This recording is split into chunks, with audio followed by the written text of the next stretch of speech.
Hello বন্ধুরা, আজকে আমি আবার একটি রান্না নিয়ে আপনাদের কাছে এসেছি। আপনারা ভালো করে দেখবেন।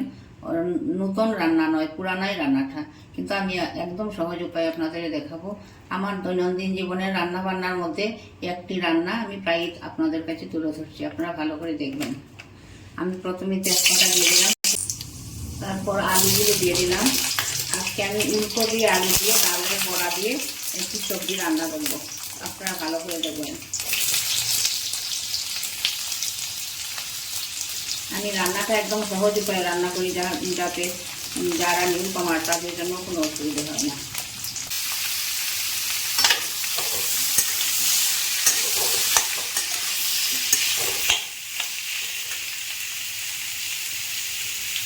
প্রথমে এখানে আমি 1 চামচ হলদি দিয়ে আর 1 চামচ লবণ দিয়ে ভেজে নেব।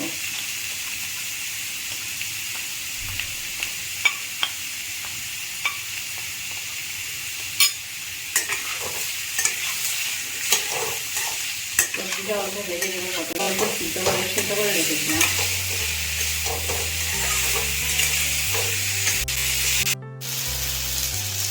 জিরার গুঁড়ো দিয়ে দিলাম 3 চামচ মতো। আপনারা সবজি বুঝে জিরার গুঁড়ো, হলদির করে আর লবণটা দিয়ে দেবেন।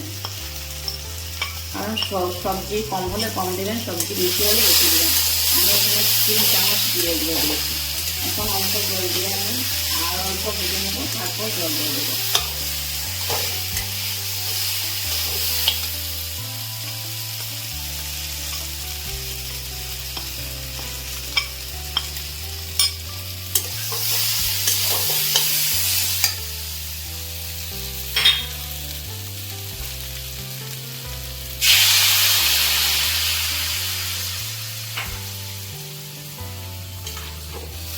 অল্প ভেজে নেব, জলটা শুকিয়ে গেলেই আমি আবার নতুন করে জল দিয়ে দিব ঝোলের জন্য।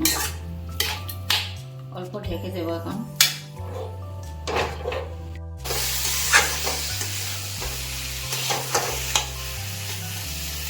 আলু উলকপি আমি ভেজে নিচ্ছি, আমার ভাজা হয়ে গেছে।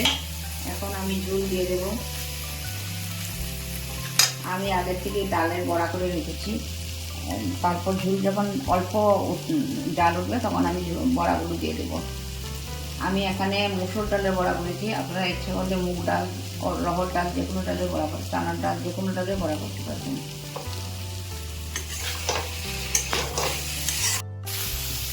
আমরা শুকনা লঙ্কা খাই না, তাই এখানে কাঁচা লঙ্কা দিয়েছি। আপনাদের যতটুকু ঝাল দরকার, আপনারা যতটুকু ঝাল খেতে ভালোবাসেন সেই হিসেবে আপনার শুকনা লঙ্কা বা কাঁচা লঙ্কা দিয়ে দেবেন।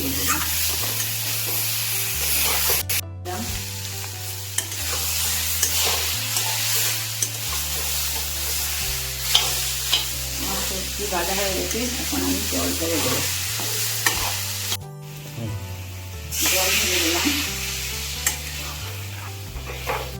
আমার ঝোল জাল হয়ে গেছে, এখন আমি বড়াগুলো ঢেলে দিচ্ছি। মসুর ডালের বড়া।